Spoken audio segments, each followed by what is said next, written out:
Bonjour, je suis Mega Jane de mycoursdechant.com.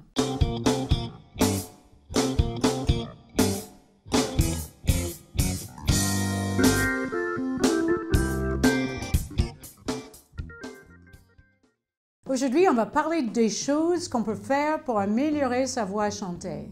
Qu'on soit un débutant ou un professionnel, il y a beaucoup de choses à faire pour améliorer sa voix parlée et chantée. On peut élargir sa tessiture, on peut travailler la précision de l'oreille, on peut améliorer le contrôle de la respiration, évidemment, toujours. On peut perfectionner la puissance de la voix. Juste pour en mentionner quelques possibilités. Voici quelques astuces qui aident à devenir le chanteur de tes rêves. Numéro 1. Des échauffements et des exercices. L'échauffement vocal va sans dire. On ne change pas sa voix en juste répétant une chanson encore et encore. C'est bien de répéter des chansons, absolument. Mais pour aller plus loin et plus approfondi, c'est bien de faire des échauffements. Si on ajoute des échauffements et des exercices régulièrement à l'entraînement, on monte le défi et on peut aller beaucoup plus loin. Il y a beaucoup de gammes qui peuvent travailler des choses comme le vibrato, comme la justesse, comme la puissance, et encore et encore et encore. Numéro 2, un autre truc pour améliorer sa voix, c'est de choisir une date pour une performance. Oui, je sais que c'est particulier. Mais des fois, la peur peut être un super outil de motivation. On peut organiser des soirées karaoké avec des amis chez soi ou même dans un endroit où on fait le karaoké. Le fait de savoir qu'il y a une date où on va chanter peut aider à mieux travailler et répéter avec plus de focus et d'intensité. Il n'y a plus d'excuses.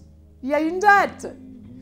Et si on meurt de peur, si on s'engage à devenir chanteur, on serait bien obligé de faire une performance solo au moins une fois, De se préparer pour une performance et en le faisant, on apprend tellement sur soi et on comprend mieux ce qu'il faut faire pour s'améliorer. Donc c'est une bonne chose à faire. Numéro 3. Chanter pour les amis et pour la famille. Si on n'est pas prêt pour se lancer dans une performance, c'est pas grave. Pour avoir plus d'expérience de chanter devant un public, commence avec des gens de confiance. On fait plus attention aux postures et on rentre dans le mode performance quand il y a le regard des autres, qui fait qu'on ramasse toute l'intensité et l'émotion qu'on a. Plus qu'on prend l'habitude de chanter devant les autres, le moins on sent le trac quand on le fait. Numéro 4. Fixe des objectifs réguliers et réalisables pour avancer. La semaine prochaine, on chante cette chanson sans s'arrêter. Le mois prochain, on chante la note basse qui pose un problème dans l'autre chanson. Définis exactement ce qu'on veut faire dans les entraînements et fixe des objectifs concrets et réalisables qui sont confortables. Note-les sur un calendrier ou sur ton téléphone. C'est un super passant pour plus de motivation et pour encore travailler. Numéro 5. Enregistrer et écouter sa voix. Tout le monde a du mal à s'entendre. Et c'est exactement pourquoi c'est un super outil d'amélioration. Car on remarque des erreurs et des points à travailler. Même si un public ne remarquera pas, on reconnaît un moment où on était un peu faux, où la respiration aurait pu être mieux.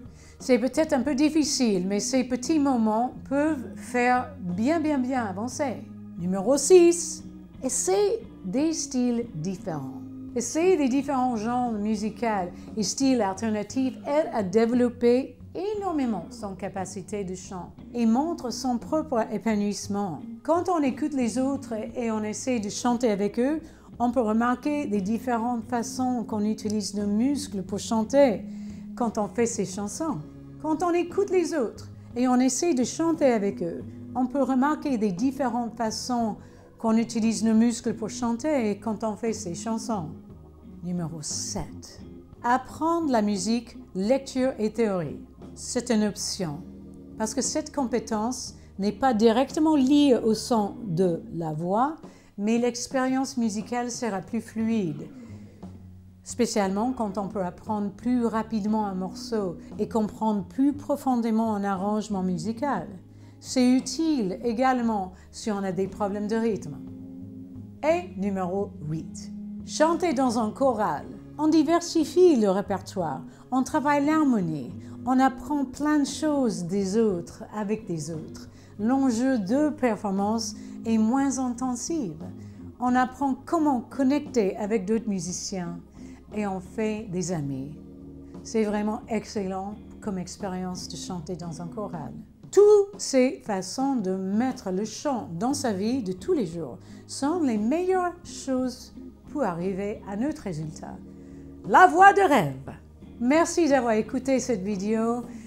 Si ça vous a plu, n'hésitez pas à aller sur le site mycoursdechant.com pour des méthodes de chant et aussi d'autres explications sur la voix. À bientôt. Merci beaucoup. Ne perds pas de temps. Inscris-toi maintenant